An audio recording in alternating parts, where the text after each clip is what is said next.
Hi everybody, so my name is Amit Zac. I'm from the Center of Law and Economics here in ETH Zurich. And today I have the pleasure to host Professor Jonathan Meyer from Princeton University. Professor Meyer works on the intersection between law and technology, has emphasis on national security law and on freedom of speech online. And today we're going to talk about one of his latest work, and that is adapting security warnings to counter online disinformation.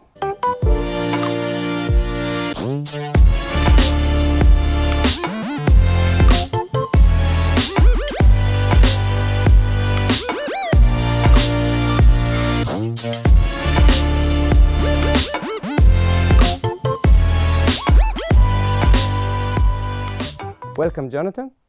Thanks, it's a pleasure to be here. So, Jonathan, before we dive into the paper, maybe you give us a bit of a short summary of your take of the paper. Sure. So I should say at the outset, this was very much a team effort. And in particular, I want to acknowledge Ben Kaiser, who is the excellent PhD student who led the project.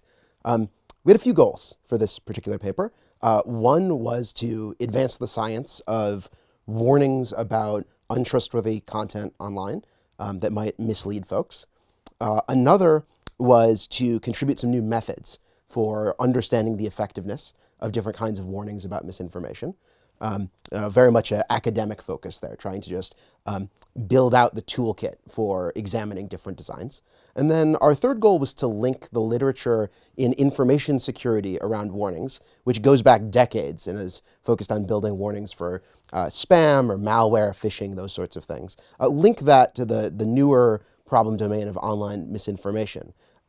Obviously, information security and online misinformation are very different topics in many respects. But our hope was to try to translate some best practices.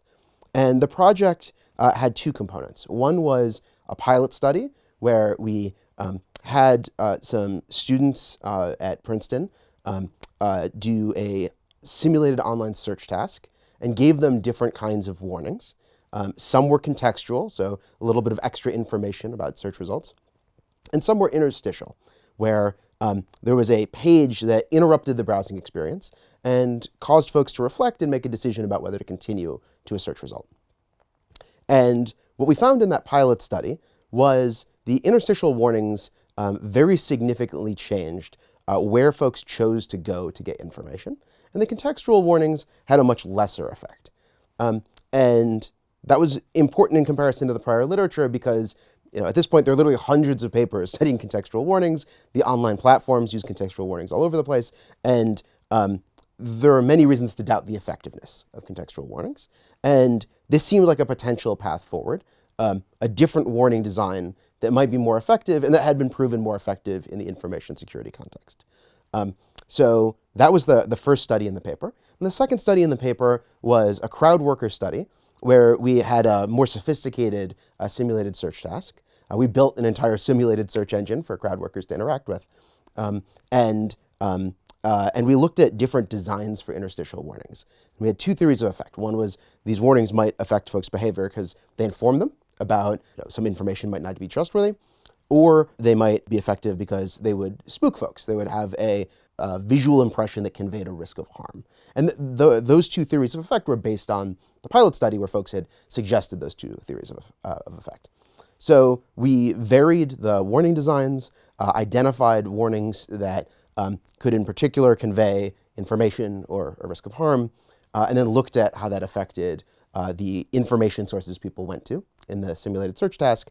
And the result was sort of a mixed bag.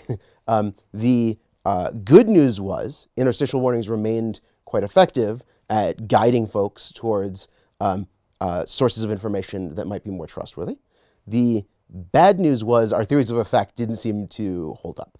And in particular, we could inform folks, right? So if we had an informative design, there was an icon and text that explained what the warning was about. Folks understood that, but it didn't actually change their behavior much in comparison to having a warning that was, bright red and had a warning icon, and it was more about conveying a risk of harm. And so that led us to hypothesize that it may be friction that's causing this change in behavior.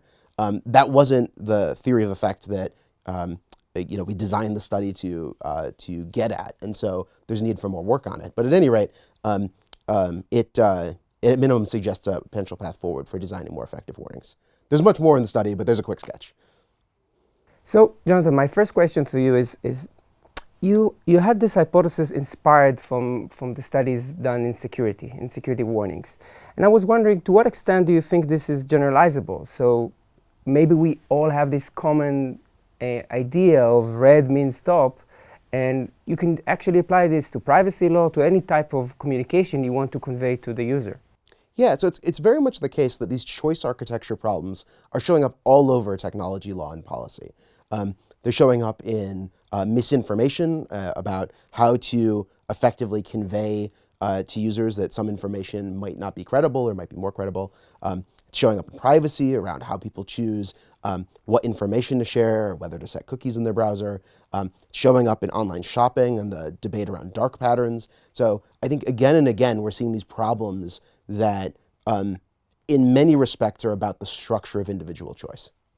So another question for you, I think I'll use my legal side of my brain here, and that is that some folks might argue that private entities will have a moral obligation or a legal obligation to have takedown orders and make more aggressive steps. It's their responsibility in some ways. What do you think of this type of statements? So our focus with this line of work has been to move towards a science of misinformation, in particular around responses to misinformation, and to understand the toolkit available to online services. We haven't taken a position on when they should use particular tools in the toolkit. So the idea is an online service should know if they apply a particular kind of intervention. Here's what it's going to do to the dissemination of that particular kind of speech. Right, this kind of warning might have this kind of effect. This other kind of warning might have this kind of effect. Taking down a post might have this kind of effect. Making it more difficult to share a post might have this kind of effect. And that would allow platforms to make a much more informed judgment about which kinds of interventions to apply. But the question of when to apply interventions is a very difficult one, and it's certainly not a technical question. We definitely don't have the right answers there, and it's one of the ways in which information security is just so different from the misinformation problem landscape, right? I don't think, for the most part, online services get in trouble when they knock down spam or phishing or malware content.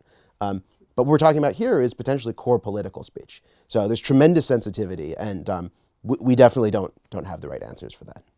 So I'll have a follow-up question to that. So maybe in some ways what you're saying is a bit naive, if I might say, because we know platforms already experiment with this type of things. They are aware of what is working and what is not working. Or in some ways, I think they are aware. And maybe us folks in research, we are the ones who need this type of knowledge. So my question is, in that sense, in what way do you think us as an academic community, we could promote this knowledge, not having access to the same type of data the platform have? So it's not entirely clear how good of a handle the platforms have on the effects of different interventions. There have been plenty of disclosures at this point from Facebook and Twitter, among other platforms, suggesting that some of the decision-making about which interventions to apply has an ad hoc quality to it. So we think there is something this work can bring to the platforms, and given the interest platforms have had in the work, they certainly seem interested in it. Beyond that, part of the goal here is accountability. That platforms, as you rightly note, already do this kind of thing. They do all sorts of interventions, many of which are not readily visible. So for example, algorithmic de-amplification or downranking content. And part of what we're hoping to achieve with this line of work is just move the conversation around misinformation interventions from where it often is today. Company announces, hey, we have this new kind of warning, or info box, or info hub, or pre-bunking, where they explain a concept before a user sees content. When there are lots of reasons to be skeptical these things work, move the conversation from that to, let's talk about the things we all know you already do that probably are actually much more effective, but you don't like to talk about because they're much more controversial. And again, we don't have sort of definitive answers about how to deal with these really tricky issues of speech about current events or politics. But our hope is that by advancing the science here, we can have a more mature conversation about what platforms do and when it's appropriate for them to do it. Okay, Jonathan, so let's talk a bit about the methods in this paper, because I think, interestingly enough, you're combining different types of experimental designs for lab and online surveys. So how do you see this work come together? Yeah, so one of our goals here very much was to advance methods around studying misinformation interventions. There are at this point quite literally hundreds of papers with a straightforward survey design, where a user sees a simulated social media feed. There's content in the feed of various sorts, and then there's interventions in the simulated feed. A contextual warning very often, potentially additional information or current events, that sort of thing. And then folks self-report in this online survey, do they believe content or would they share content, among other endpoints, but those two are the most common. And there are many reasons to doubt the external validity of those methods. A simulated social media feed in an online survey is probably not particularly representative of how users actually interact with social media. It's not the content they would actually follow. It's not content they would necessarily share otherwise. So those are limitations. Another reason we tried to come up with new methods here was the current set of methods just really limit what interventions you can test.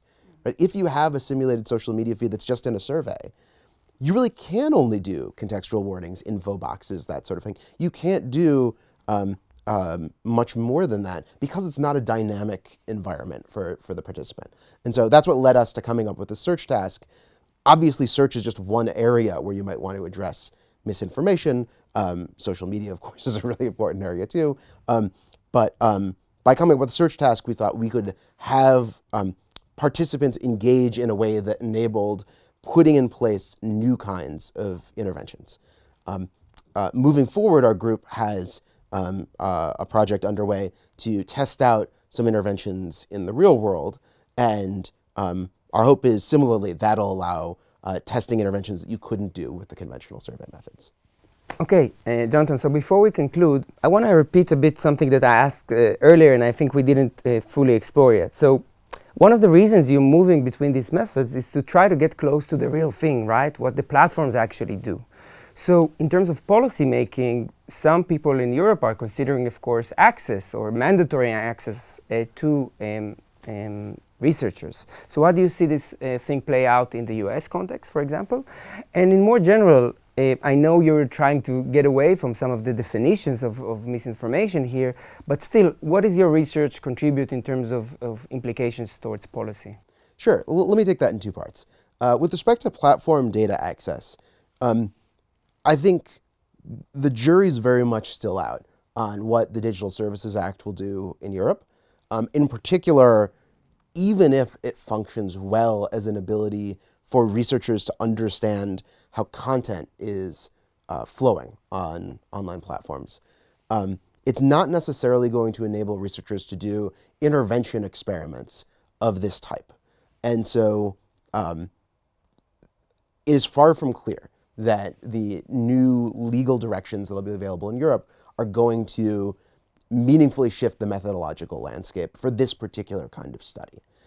In the US, I used to work in Congress. I do not expect Congress to solve our methodological problems. So I wish I could be more optimistic there. And so, yeah, part of what we're doing with this line of work is trying every way we can to generate externally valid results that give you a good sense of how an intervention might play out on real online platforms, given that we don't have that access to the platforms to actually test out interventions. And so we're coming up with new task designs. We're coming up with interventions we can deploy with online platforms that may not be the largest, but are willing to collaborate. So we're trying every avenue we can. And I think that's going to be important for researchers to do going forward. And one of the reasons why linking information security to this problem domain is so important. Information security has a bunch of methods that enable doing realistic study that that could be brought to bear and could help address some of these methodological problems. With respect to how to ensure that platform decisions about how to address misinformation are justified, are sound, are consistent with promoting free speech online, those are really, really hard questions. And I think one important area for more research is understanding how to be transparent at minimum about the decisions platforms are making, and be transparent about the effects of those decisions.